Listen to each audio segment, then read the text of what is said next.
31절 말씀입니다. 마태복음은 세 개의 비유가 들어있었죠. 혼인잔치 비유에서 결국은 기름을 준비하느냐 안 하느냐. 그래서 열 처녀가 있고 그것이 두 부류로 나눠지고 그 두 부류로 나눠진 이야기가 오늘 이제 다시 시작이 됩니다. 마지막 비유에서. 그래서 달란트 비유가 샌드위치로 보게 되면은 속의 이야기가 되는 거예요. 그래서 달란트 비유를 잘 알아야 열처녀 비유와 오늘 31절로 나오는 흔히 백보자 심판이라고 하는데 이제 그것도 이름이 바뀌어야 되겠죠. 백보자 심판은 무슨 백보자 심판이에요. 자, 백보자 심판의 의미도 모르고 백보자 심판 그러는데 한번 봅시다. 그래서 그러니까 첫 번에 나오는 비유의 성격과 지금 31절에서 시작되는 비유가 어떻게 같은지를 여러분이 줄을 그어봐야 됩니다. 그래야 이게 쉽게 볼 수 있어요, 여러분. 자, 그런가 하면은 달란트 비유가 어떻게 속의 이야기가 돼서 양쪽을 열어주는 키워드가 있는지를 볼 수 있는 거죠. 그러니까 번역은 여러분 제가 해석이라고 했잖아요. 그 시대의 해석이라고. 신학이 그렇게 구성이 되어 있기 때문에 그 신학의 힘에 의해서 해석이 이렇게 된 겁니다. 그래서 해석은 오늘 31절부터 나오는 해석은 완전히 보통 뒤집어서 보지 않으면 안 보이는 내용이죠. 왜냐하면은 너무나 이야기를 잘 꾸며냈어요, 서사를. 기가 막히게 번역을 해놨기 때문에 다 속을 수밖에 없어요, 이거. 달란트 비유보다 더 잘 속을 수 있게끔 해놓은 게 번역이, 약간 번역하는 귀신들이에요, 내가 봤을 때. 얼마나 이렇게 매끈하게 번역을 해놔가지고, 누가 읽어도 속게끔 해놓은 번역이죠. 참 어려운 번역이죠. 자, 인자가 자기 영광으로 모든 천사와 함께 올 때에, 자, 인자가 자기 영광으로 모든 천사와 함께 올 때라 그래요. 그리고 달란트 비유를 한번 볼까요? 앞에 첫 문장이 뭔가요? 또 어떤 사람이 타국에 갈 때에 그 종들을 불러 거기 자기 소유를 맡긴가 같다 그래요. 그리고 25장 1절 한번 보세요. 그때의 천국은 마치 등을 들고 신랑을 맞으러 나간 열 처녀와 같다 하리니. 자, 성격이 어때요, 여러분? 1절하고 31절하고 가깝죠, 성격이. 그리고 14절은 좀 다른 이야기가 되잖아요. 그러니까 신랑을 맞으러 나가는 이야기와 인자가 자기 영광으로 모든 천사와 함께 올 때 자기 영광의 보좌에 앉으리니. 그러니까 요게 왜 같은지를 요한계시록이 설명을 합니다. 요한계시록은 첫 번째 비유와 세 번째 비유를 가지고 요한계시록이 기록이 되는 거예요. 기록 방식이. 그래서 여러분들이 이 달란트 비유와 열처녀 비유가 요한계시록 가면은 종말로 설명이 되는 게 맞구나라는 걸 아시게 되고, 그러면은 그 이야기가 바로 한 달란트 되는 이야기라는 걸 알게 되는 거죠. 그래서 다 완성이 되니까 열도 없어지고 다섯도 없어지고 둘도 없어지고 넷도 사라지고 오직 하나만 남는 거예요. 하나만 그대로. 그럼 하나만 그대로 남는 게 뭘까요? 저 오늘 혼자 웃었어요. 왜냐하면은 하나만 남는다는 게 속죄의 속성과 같더라고요. 속죄. 여러분, 속죄는 하나로 끝나요. 더 이상 남기지도 않고 모자라지도 않는 게 속죄예요. 그래서 주인이 준 거 가지고 그대로 가지고 있다가 그대로 내놓는 거예요. 그게 속죄예요, 여러분. 하늘의 뜻이 땅에서 이루어지는 방법은 하늘의 것이 와서 하늘 것이 땅에서 그대로 이루어지는 거예요. 그게 하나 되는 거죠. 그러니까 처음에는 막 열로 되고 하나가 오면 열이 됐다가 다섯이 됐다가 막 이렇게 돼요. 근데 결국은 하나 되는 이야기라는 거죠. 하나 되는 이야기. 그러면 오늘 31절에 나오는 이야기도 여태껏 보아온 방식은 뭡니까? 양은 착한 놈, 염소는 나쁜 놈이죠. 그래서 이놈은 지옥에 가야 되고 이놈은 천국에 가는 이야기예요. 아예 번역을 그렇게 해봐놨어요. 버전을 그렇게 만들어 놨다니까요. 번역하시는 분들이. 근데 이게 성경 전체로 봤을 때 맞습니까? 성경 전체가 아니 물 한 그릇 주는 거 가지고 천국이 관련 혜택이 됩니까? 그게 맞아요, 여러분? 아, 물 한 그릇을 대접하면은 천국에 가요. 그럼 이게 도덕 윤리로 설명이 된 거네요. 맞죠? 여러분 문자적으로 가면은 이 성경 버전은요. 로마서하고 완전히 어긋나는 거예요. 사람들이 말하는 기독교의 교리가 로마서인데 성경책이 말하는 교리는 하나님에 관한 지식은 로마서밖에 없어요, 여러분. 근데 그 로마서가 과연 도덕 윤리로 구원받는 이야기를 합니까? 믿음으로 구원받는 이야기 하잖아요. 믿음으로. 무엇을 믿는 겁니까? 하나님께서 어떻게 행하셨는지를 믿는 거예요. 예수가 어떻게 왔고 그 예수가 어떤 일을 했는지를 완성된 이야기를 믿는 걸 그걸 믿음이라고 하는 거예요. 근데 오늘 이야기 이제 우리가 하긴 하겠지만은 이 번역된 버전대로 읽으면은 구원은 누가 받습니까? 제자들에게 물 한 그릇 예수의 이름으로 주면은 그래서 교회가 예수의 이름으로 구제하는 거예요. 그죠? 여러분 구제 안 하는 교회는 없어요. 다 합니다. 근데 그거 하면은 천국 갑니까? 아, 네, 물어볼게요. 그런 일을 하고 계시는 분들 혹시 그거 하면 천국 갑니까? 아니면 뭐 복음을 전하기 위해서 발판을 마련하기 위해서 하는 겁니까? 그들의 마음을 열기 위해서?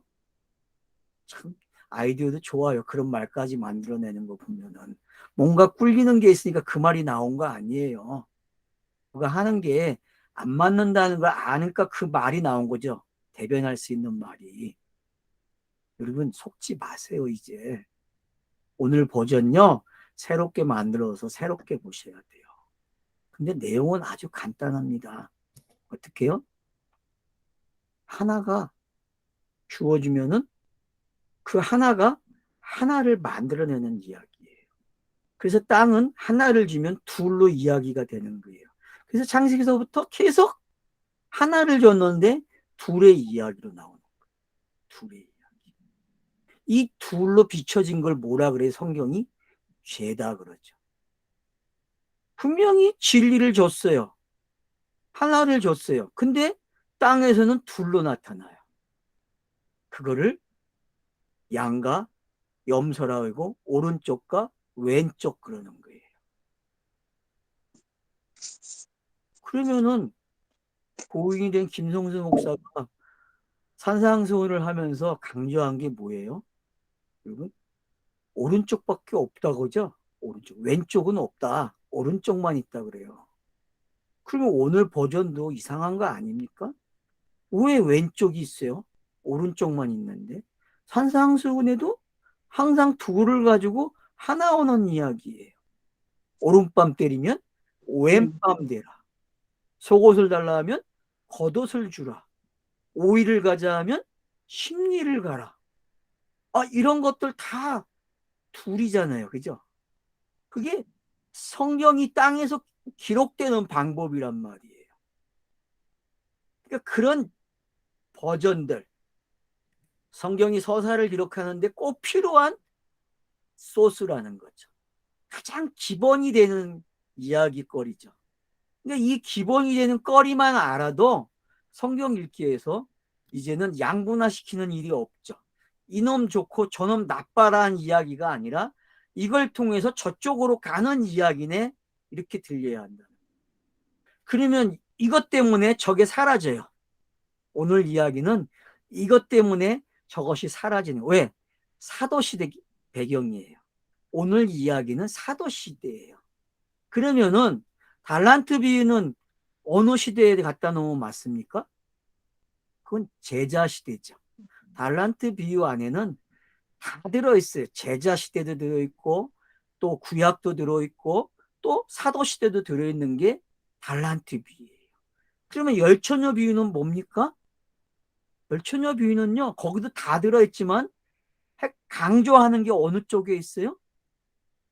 거기도 사도시대와 관계 있어요.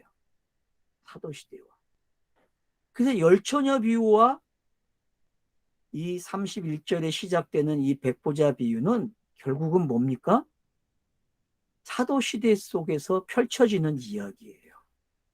그러면 이미 배경 속에 뭐가 전개되고 있어요? 예수의 공생에 제자도가 깔려 있다는 사실을 알게 되는 거예요.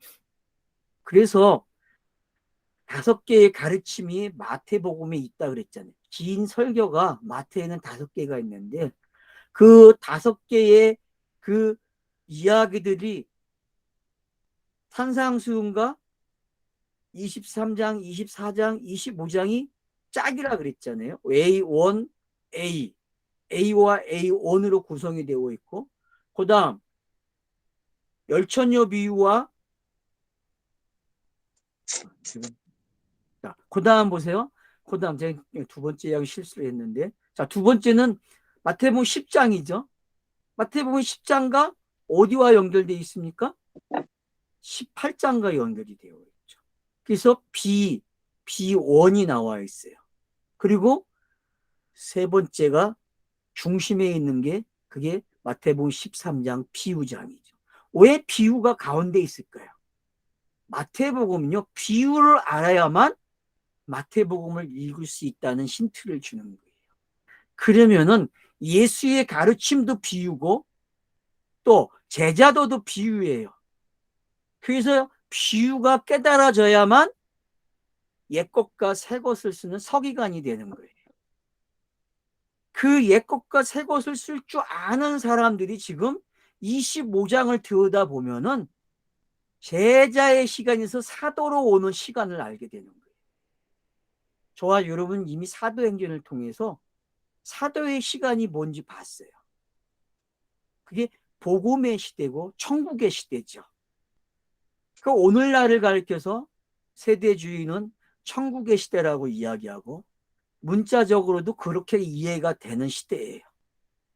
그러니까 불편한 게 없죠. 하나님 나라가 이 땅에 임했다? 이 말이 틀린 말이 아니잖아요. 근데 거기에는 이미와 아직이라는 단어가 있어요. 이미. 그러나 아직 아니라는 거죠. 이런 흐름이 뭔지 알게 되면은 성경 읽기가 어떤 건지 알게 돼요. 그러니까 크노스라는 성경 읽기는 문자를 어떻게 읽어야 되고 비유를 어떻게 읽어야 되는지 훈련하는 시간이죠. 그리고 그것이 역사 속에서 어떻게 탄생됐는지를 알게 되는 거죠. 그러나 그것이 카이로스로 왔을 때에는 이미 깨달은 자로서 성경을 어떻게 읽습니까? 문자로 읽는 것이 아니라 그 문자 속에 있는 그 내용, 진의를 가지고 성경을 읽는 거예요. 그러니까 비유가 해석된다고 이야기하는 거죠. 그걸 우리는 예수가 그리스도가 된다라고 한 말들입니다. 그래서 오늘 이제 비유를 들어가서 보면은 결국 무슨 이야기예요? 예수가 그리스도가 되는 이야기, 제자가 사도가 되는 이야기가 어떤 건지를 설명하고 있고 그 내용들이 모아져서 어떻게 천국이 완성되는지를 설명하고 있다는 것을 알아야 한다는 겁니다. 자, 그럼 이제 하나하나 한 절을 읽어가면서 우리가 확인을 하겠습니다. 자, 인자가 자기 영광으로 모든 천사와 함께 올 때에 자기 영광의 보좌에 앉으리니. 자, 이미 이제 예수는 어디에 가 있습니까? 그리스도로 자기의 보좌에 앉아 있는 시간이 된 거예요. 자, 그러면 이제 공간복음서의 마지막 장들이 이 장면이잖아요. 전부 다. 그죠? 그리고 이걸 어디서 표현들 하겠어요? 서신서에서, 바울 서신서에서 이 보좌를 설명해요. 이 보좌가 어떤 건지.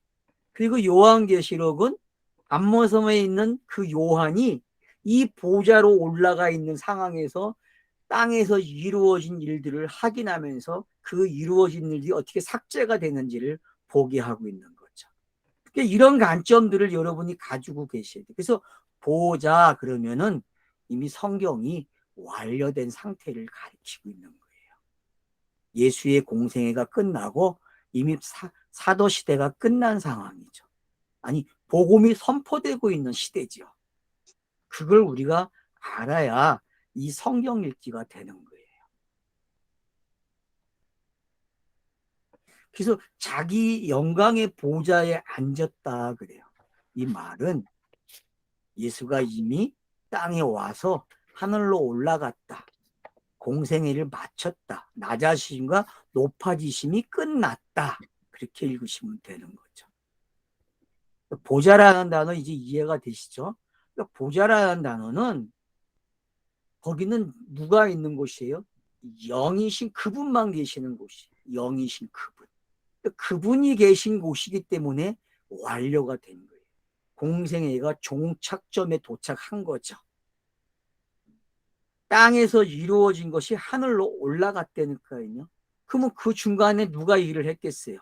복음을 전하는 자들이 있었겠죠. 메신저들이. 그러니까 그 메신저들의 역할이 예수를 어디로 올려놨어요? 하늘로 올려놓은 거죠. 그래서 그 메신저의 역할을 한 사람들이 보좌 우편에 있는 거예요.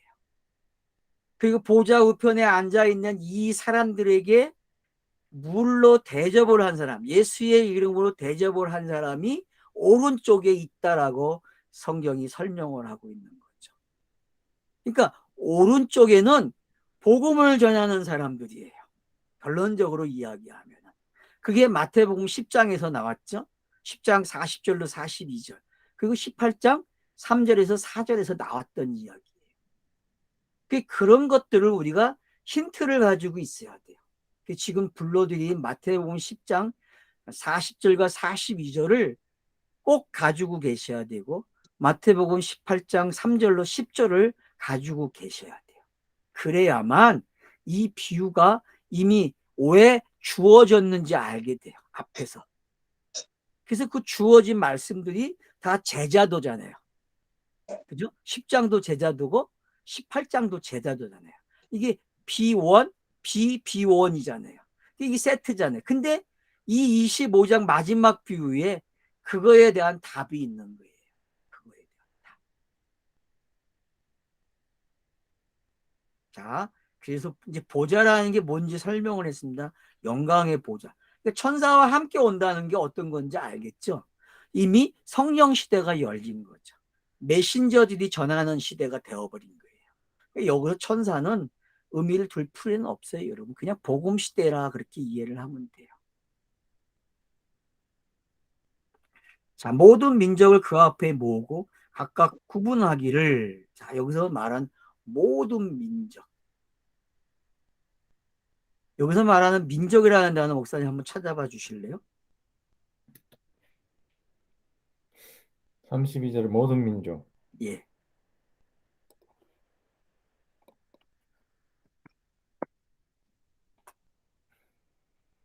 에더노스라고 되어 있네요. 예. 에더노스는 안으로 쑥쑥 들어가면은 뭐예요? 1486. 1486 에도에서 온 건데 관습이나 관례에 의해서 익숙하다. 예. 또 이런 거죠. 습관이 되다, 풍습이 그렇죠. 되다.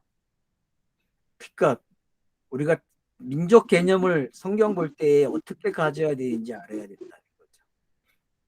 그러니까 이 사람을 뭐라 그래요? 어떻게 보면은 이 모든 민족이라는 단어. 그러니까 이게 민족이라는 단어를 쓰면 안 되죠, 원래. 그러니까 왜 민족이라는 단어를 선택했을까요, 이들이? 번역자들이 왜 민족이라는 단어를 선택했을까요? 지금 뭐 만국을 심판한다는 그런 개념으로 그렇죠. 그러니까 가져가는 것도 우려를 가진 거죠. 그러니까 이 단어가 번역이 어떻게 되느냐에 따라 갈려요. 근데 이걸 그냥 익숙한 단어로 가져가 버려요. 익숙하다. 어때요? 그런 시각에서 생각하게 되면은 비유가 맞지 않습니까? 익숙하다? 그러면 익숙하다는 게 뭐예요? 예수의 낮아지심, 높아지심, 공생애에 대해서 익숙한 거거든요. 그거에 대해서 이야기하겠다. 그렇게 들려주면 좋을 것 같아요. 저는 제가 봤을 때에는 저는 그렇게 보고 싶어요. 이 단어를. 그러니까 그 의도적인 세대주의가 번역하는 그런 관점이 민족 그러면은 아, 전 세계가 하나님 앞에 심판받는 그런 걸로 묘사하고 그런 버전으로 번역을 한 이유가 바로 이 단어에서 시작이 된다는 거예요. 이 단어에서. 그래서 앞에 31절과 이 단어가 모아지면은 어때요? 하늘과 땅이 다 뭐예요? 진공관에서 지금 이야기를 만들어 놓고 있는 거예요. 그럼 하늘과 땅이 만든 이야기가 뭡니까? 그거는 공생애에서 예수가 그리스도 된 이야기밖에 없는 거예요. 그걸 어떻게 하늘로 가져가는지를 설명하고 있는 거예요. 왜? 이미 하늘에서 비춰지고 있는 이야기이기 때문에 완료된 이야기이기 때문에 설정이 이렇게 됐다는 걸 이해하셔야 한다는 거죠. 그러니까 기존에 봤던 방식으로 민족이라는 단어를 이해하시게 되면은 오류가 생길 수 있어요. 성경이 말하고자 하는 걸 다 놓친다니까요. 만약 이 버전대로 성경을 읽으시면은 도덕윤리로 선한 일 하면은 천국 가는 백성이 되는 거예요. 그런 거 안 가르쳤다니까 성경은요. 자, 그래서 모든 민족을 그 앞에 모으고 각각 구분하기를. 자, 여러분 복음이 탄생하면은 메신저가 복음을 전하면은 그게 뭐예요? 이 장면이에요, 여러분. 이 장면. 그래서 각각 어떻게 합니까? 구분이 돼요. 복음이 선포가 안 되면 구분이 안 돼요. 무슨 얘기인지 아십니까? 구약에 머물러 있는 사람인지 복음의 시대에 넘어온 사람인지 공간복음서에 머물러 있는 사람인지 성경이 복음을 던지면은 각각 구분이 되는 시대가 돼요. 그러니까 여러분들이 종말이라는 개념을 달리 생각하지 않으시면 큰일 나요. 교회에서 배웠던 그런 종말은요, 성경이 설명하지 않아요. 그런 번역을 그렇게 해놓은 거예요. 그렇게 생각하고 그렇게 사고하라고. 그래야 종교는 먹고 살아요. 불안을 조성해야. 맞잖아요, 여러분. 정치는 불안을 조성한다니까요. 그래야 정치를 쉽게 해요. 안보 왜 나오는지 아십니까, 여러분? 조작이에요, 조작이요. 물론 안보 필요한 거예요. 그러나 너무 지나치게 강조하면 안 된다는 거죠. 그와 똑같은 거예요, 이런 성격들이요. 그래서 교회라는 곳이 뭘 불안하게 만드는지 알아야 돼요. 그러면 백보자 심판이 열리니까 어떻게 해야 돼요? 땅에서 잘해야 돼요. 누구에게 잘해야 됩니까? 지도자들한테 잘해야 되겠죠. 지도자들. 그러니까 그런 게 어떤 건지 여러분들이 아셔야 돼요. 왜 번역을 이렇게 했는지를 아시는 방법 중에 하나가 되는 거예요. 여기서 말하는 구분을 한다는 거. 그거는 복음이 선포되면요. 이미 달라져요. 근데 여러분, 예수가 공생애에서 이 일을 했어요. 이미. 그죠? 여러분, 공간 마태복음을 보니까 예수가 말할 때마다 구분이 돼야 안 돼요? 구분이 된다니까요. 여러분, 한상수훈을 가르쳤을 때에 또 병자들을 고쳤을 때에 항상 구분이 돼요. 그래서 바리새인들, 서기관들이 쫓아오면서 뭐라 그래? 항상 저놈이 이상한 짓 하고 있다고. 저놈이 이상한 짓 하고 있다라고 계속 이야기한다는 거예요. 그런가 하면 제자들이 복음을 전할 때 어떤 일이 일어납니까? 똑같은 현상이 나타나요. 복음이 떨어지면요. 양과 염소가 자동 구분돼요. 그게 땅의 속성이라니까요. 그래서 땅은 복음을 주면은, 계시를 주면은 둘로 나눠지는 거예요, 항상. 그게 땅이 가지고 있는 힘이에요. 그게 종교라니까요. 그게 세계관이에요, 땅의 세계관. 좀 폭로가 됩니까? 이제 자기가 살고 있는 세상이 어떤 건지? 이걸 아셔야 현대판 정치도 아시게 되고, 현대판 철학도 알게 되고, 양자 물리학도 알게 되는 거예요. 전부 다 이 원리에서 시작이 되는 게 모든 거는. 여러분, 동양의 철학이 왜 음과 양입니까? 똑같은 거예요, 여러분.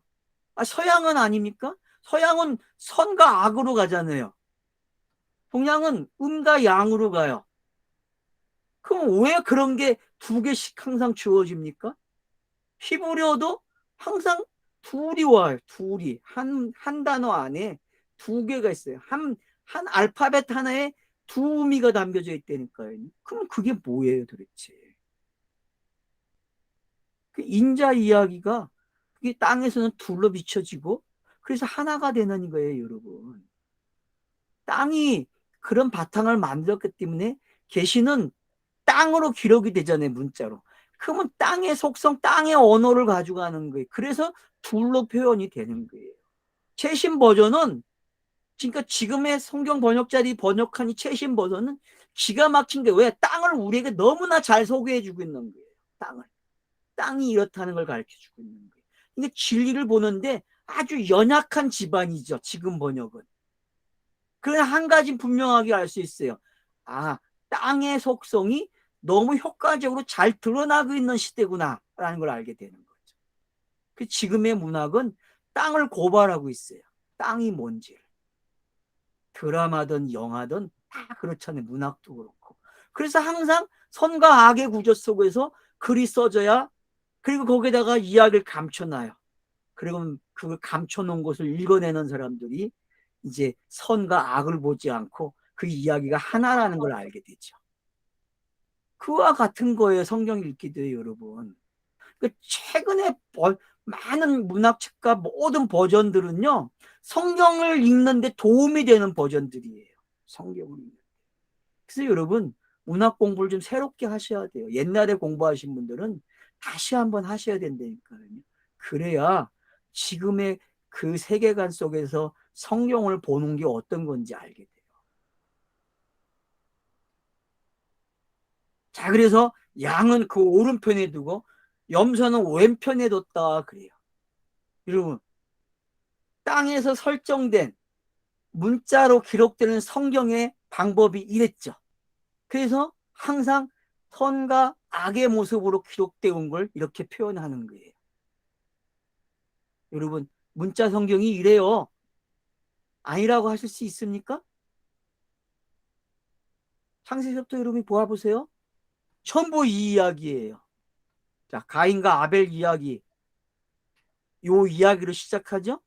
근데 셋이라는 사람이 나옴으로써 요 두 아이가 하나라는 힌트를 줘요. 아주 중요한 힌트죠. 그러니까 그런 힌트들을 놓치고 성경 읽기를 했다니까요. 창세기가 가지고 있는 10개의 톨리토트가 바로 그 이야기들이 모아지고 모아져서 하나로 오는 이야기를 가지고 있는 거예요.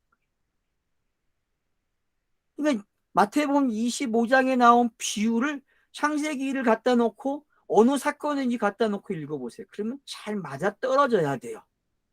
그게 좋은 버전의 번역이에요. 그게 막 안 가지면은 버전이 뭔가 수상한 버전이죠.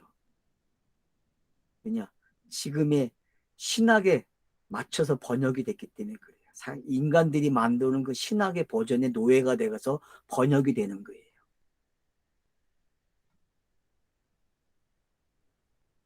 자, 그때의 임금이 그 오른편에 있는 자들에게 이르되, 자, 오른편부터 이야기가 시작이 돼요. 뭐라고 합니까?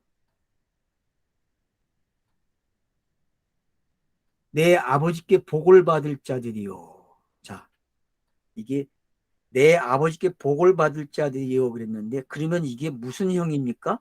시제로 보면은. 한글로 보면은 미래형 같은데. 그렇죠. 미래형이죠. 그러면 헬라어에서는 미래형이에요? 아니면 어떻게 되어 있습니까? 완료형. 복받을. 여기는 그 동사 완료형이네. 완료죠? 그러니까 네. 우리나라 버전은 그래서 문제가 크다는 거예요. 왜 완료로 나왔겠습니까? 이미 공간보험소가 종착 지점에 와 있기 때문에 그래요.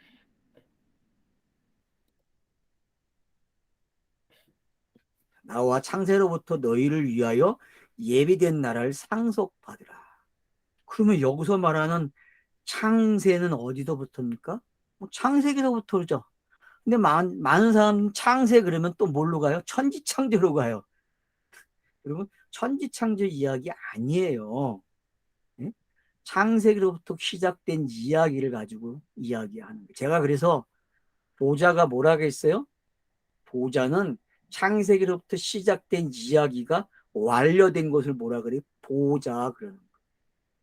그래서 거기서부터 말한 것들이 완료된 거를 오른편에 있는 사람들이 복을 받는 거예요. 왜? 그 내용을 알아먹는 사람들이기 때문에. 그러면은 이 알아먹는 사람들이 있다는 것은 이 일이 전에 무슨 일이 있었다는 걸 알게 되는 거예요. 제자의 가르침이 있었죠. 그래서 여러분이 마태복음 10장과 18장을 여기다가 놓고 읽으셔야만 이 말이 맞아 떨어지기 시작해요. 그러니까 여러분 꼭 잊지 마세요. 마태복음 10장과 18장을 이 비유에 꼭 갖다 놓고 읽으세요. 안 그러면은 이 비유는 이상하게 가게 돼 있어요. 왜? 버전을 그렇게 해놨기 때문에 그래, 번역을. 그러니까 오른편에 있는 자들이 누굽니까? 제자들이죠. 그러면 제자들이 누굽니까? 예수잖아요. 제자는. 그죠? 제가 제자는 뭐라고 했어요? 예수 자신이라고 했잖아요. 자신이 뭐가 되는 이야기예요? 복음이 되는 이야기잖아요. 그리스도가 되는 이야기잖아요. 그러니까 이 개념을 가지고 마태복음 10장과 18장을 읽으시고 그리고 이 버전을 오시란 말이에요. 그러면은 지금 이 버전들이 읽어져요, 여러분. 그러고 나서 언어를 찍어보세요. 제가 틀린 말 하나. 그래서 창세로부터 너희를 위하여 예비된 날을 상속받으리라. 맞죠? 창세로부터 그 말은 주기도문에 있는 거죠. 뜻이 아니어서 이루어진 것이 땅에서 이루어진다고 하는 게 지금 이 말이잖아요. 창세로부터 너희에게 주기로 한 그 복 주겠다는 거예요. 그러면은 이미 제자도 속에서 예수가 공생애를 마쳤다는 게 확인이 되는 거죠. 비유가 해석되고 여덟 번째 비유가 뭐가 나왔어요? 서기관이 옛것과 새것을 가지고 나누어 주는 일을 하는 시대, 복음의 시대를 열었잖아요. 그거와 지금 일치된 장면으로 여러분이 가지고 가셔야 돼요. 이 버전을 보시려면. 그러니까 마태복음을 씹어 먹어도 보통 씹어 먹지 않으면 안 돼요. 이 버전이 이해가 되시려면요, 여러분.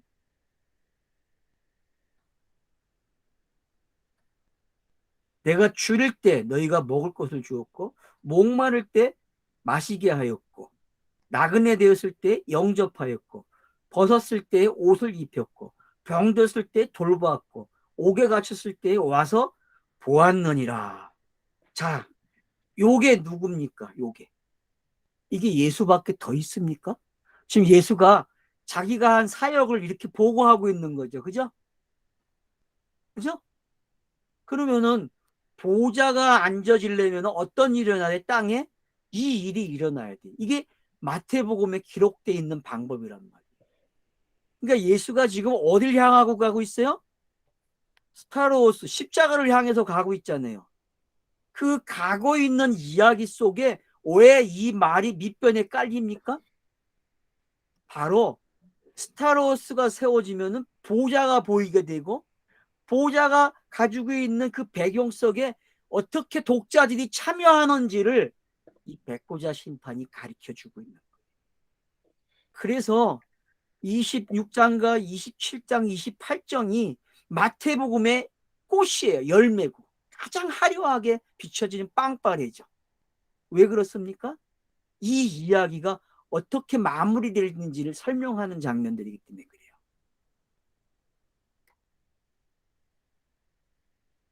그래서 오른쪽에 있는 자들에게 내가 줄일 때부터 시작된 헐벗을 때, 옥에 갇혔을 때, 이 장면은 예수에게도 가고 제자들에게도 가는 거예요.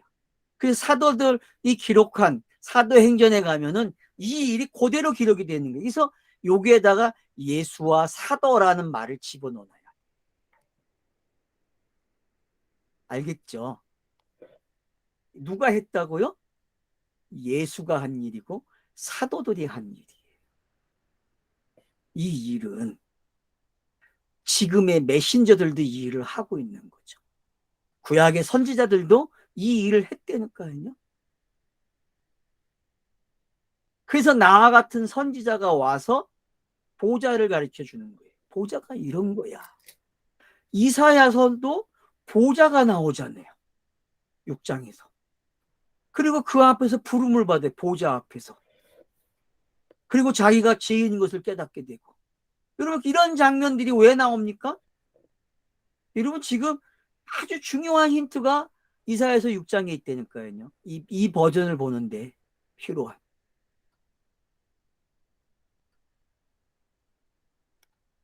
그래서 여기에 나와 있는 35절로 36절이 이제 어떤 건지 알겠죠. 아, 이게 공생애를 요약한 단어네, 사도행전을 요약한 단어네, 이렇게 읽으셔야 된다는 거죠. 땅에서 사도된 게 어떤 건지, 예수가 왜 인자 예수로 왔는지 잘 설명해 주고 있는 거죠. 자, 이에 의인들이 대답을 합니다. 그러면 여기서 말하는 의인들은 양이겠죠? 이미 성경이 그렇게 시작했어요. 그럼 창세기 4장으로 가면은 누굽니까? 가인입니까? 아벨입니까? 제가 물어볼게요. 셋이 아벨이죠. 아벨이에요? 예. 내가 질문 자체가 함정에 빠뜨렸어요, 지금.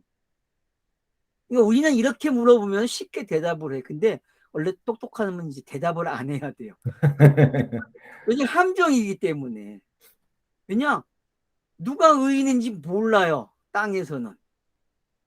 결과적으로 셋이라는 사람이 태어남으로써 이렇게 돼야만 의인이라는 게 비춰지는 거거든요.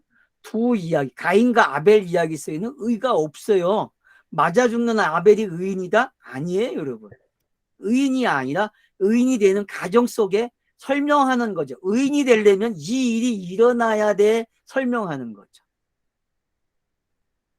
그런 방식이라는 걸 여러분이 아시게 되면은 그러면 예수가 결국 스타로스가 세워져야 의라는 말이 나오는 거예요. 의라는 말. 스타로스가 없으면 의라는 단어는 없다니까요. 이신칭의는 없어요, 여러분. 이사야서에서는 정의와 공의, 이런 게 많이 나와요. 근데 여러분 그 정의와 공의가 예수와 관계돼서 설명이 돼야 되지. 무슨 뭐 세상의 법과 도덕 윤리를 가지고 현상들이 드러나는 걸 가지고 그 잣대로 성경을 읽는다? 아니, 절대 안 읽어져요. 그런 거 아니에요, 여러분. 성경은 의라는 단어는 누구밖에 없어요? 예수가 그리스도 된 걸 의라 그러는 거예요. 그러면은 그것을 믿는 사람, 그 행적, 공생애의 행적을 믿는 사람, 마태복음 복음의 기록을 믿는 사람을 뭐라 그래요? 의인 그러는 거예요. 그걸 제자가 사도 됐다 그러는 거예요. 그러니까 의인은 뭐예요? 사도를 가리키는 말이에요. 사도. 사도만이 의인이에요. 복음을 선포해야만 의인이 되니까요. 메신저들이 앵무새가 돼서 크로노스적인 말을 한다면 그거는 의가 아니에요. 성경이 말하는 의는 크로노스를 카이로스가 됐다라고 말을 하는, 예수가 그리스도가 됐다고 말을 하는, 제자가 사도가 됐다고 말하는 사람을 뭐라 그래요? 그 사람을 의인이라고 말하는 거예요. 그걸 믿었다고 하는 거기 때문에. 그게 로마서의 법칙입니다, 여러분.